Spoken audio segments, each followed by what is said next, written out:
আসসালামু আলাইকুম। গ্রামের শান্ত পরিবেশে আজ রান্না করছি হাঁসের মাংস। মাটির চুলার ধোঁয়ার সুবাস আর ভালোবাসা দিয়ে তৈরি এই হাঁসের মাংস।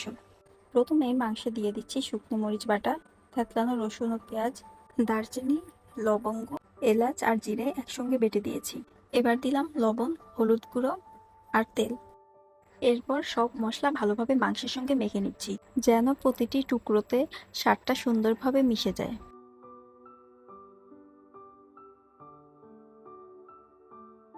গরম তেলের মধ্যে তেজপাতা দিয়ে মাংসটি ধীরে ধীরে কষিয়ে নেব। যেহেতু এটি হাঁসের মাংস, তাই সময় একটু বেশি লাগবে। ধৈর্য ধরে মাংসটি কষাতে হবে।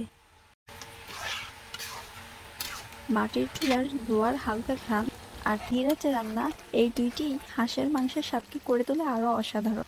ধীরে ধীরে মাংস নরম হয়ে আসে আর ঝোলটা ঘন হয়ে ফুটে ওঠে। মাংস কষানো হয়ে গেলে ঝোলের জন্য কিছুটা পানি দিয়ে দিব। রান্না শেষে পরিবেশনের আগে মাংসের মধ্যে ছড়িয়ে দিলাম তাজা গুঁড়ো করা জিরে ও এলাচ। এই ছোট্ট ছোঁয়াই মাংসের ঘ্রাণ আর স্বাদকে নিয়ে যায় অন্য এক মাত্রায়। এমন আরো সহজ রেসিপি ভিডিও দেখতে আমাদের সঙ্গে থাকুন। ধন্যবাদ।